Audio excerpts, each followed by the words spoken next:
Love Zombies. Eesh. Get Your Love Back. That's right, is the first book in a trilogy for those who feel like they are stuck in a relationships and may not even be aware.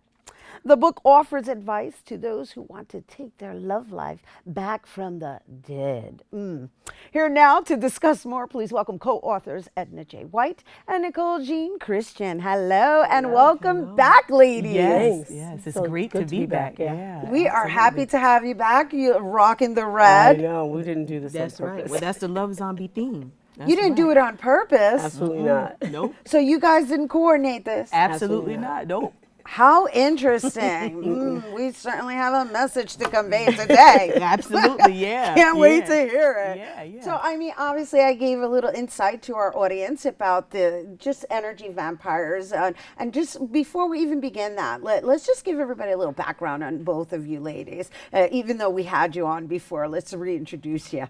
Well, Edna and I have been writing and speaking off and on for about 10 years, and we were inspired by the obsession culturally now with zombies and the living dead. So we then decided to collaborate on a book specifically about relationships and how you can be a part of the undead and not realize it. So we've been collaboratively working for almost 10 years now on a variety of books and personal enrichment and training and classes. Wow. So, here's a question.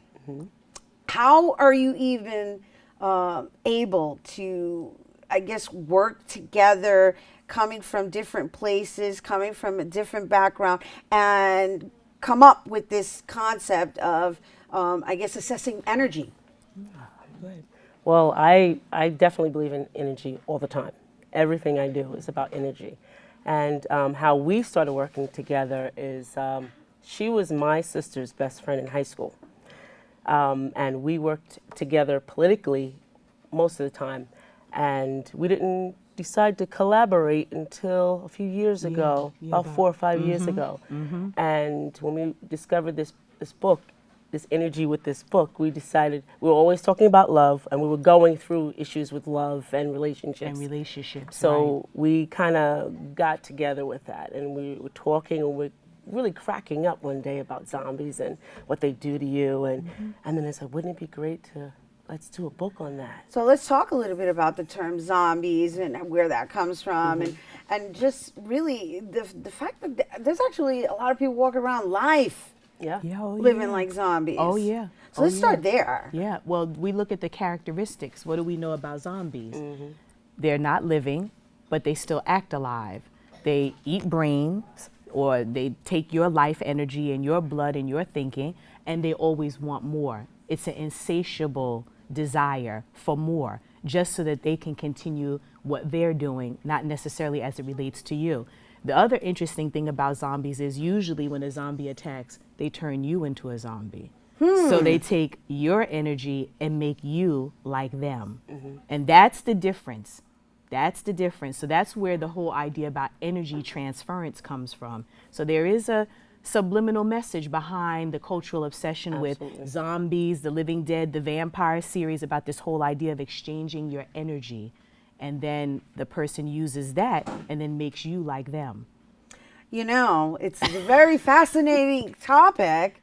It's a very fascinating topic because it's almost like this invisible energy exchange that people are not even aware of, right? So, okay, so there's us as human beings, right? And this shell of a vessel. I know I don't want to go too deep. It's true, but it's true. We're laughing because this is how we talk about our ideas, just like this. Yes. So this book this trilogy, right? These books are geared towards relationships. Are we referring to every type of relationship, or is it primarily geared towards marriages and just there's a complacency that comes into with the word marriage. So can we talk a little bit about that from the energy exchange? Yes. That's a good one. That's a really deep one. Well, when I've been married twice. So, you know, my energy was bad.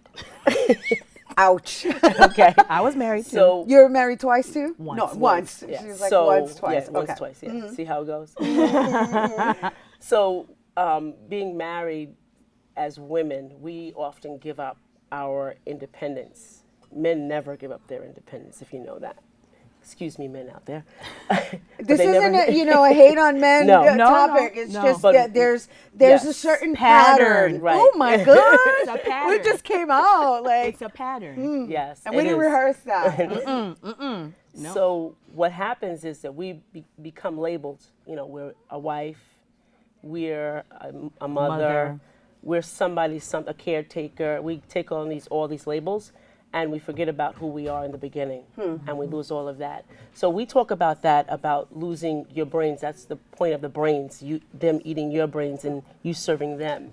So we talk about that in the book also. Yeah, you're thinking. The the brain thinking. part, we have a whole chapter in the book about your brain and the parts of your brain and how the brain functions and helps you with your heart and your blood and your circulation. So sometimes in relationships or even marriage, we give that up. We give our whole thinking and energy and lifeblood to holding up a role or a standard and not really living freely as who we are, alive.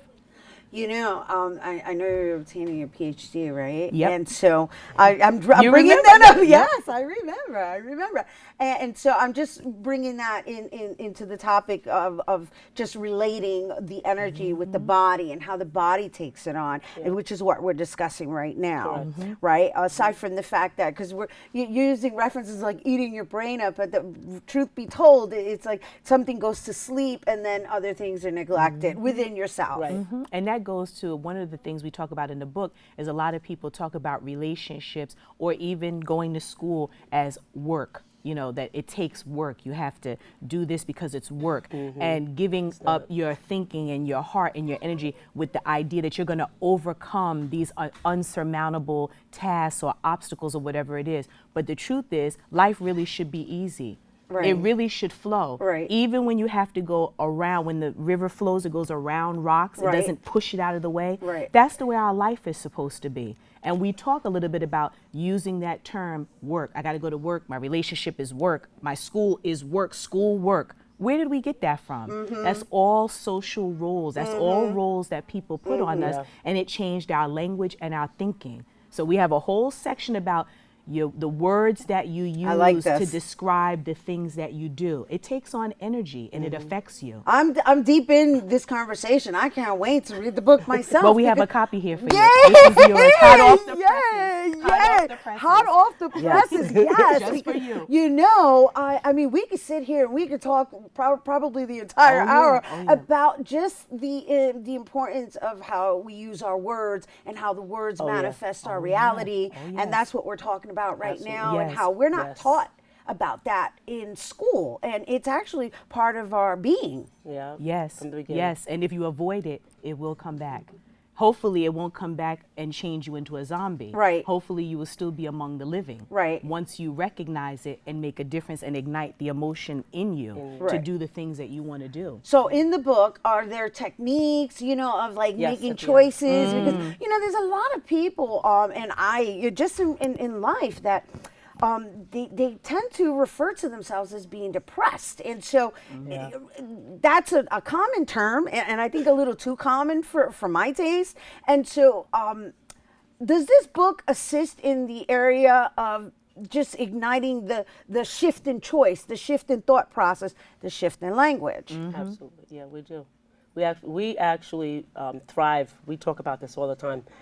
Words are very important for your brain. To reprogram your brain. Let's just say if you were brought up in a home that you always heard you're fat, you're stupid, you're something, you know, and it was negative. You choosing words that reprogram your brain to think and to act differently. So words are very important in your life.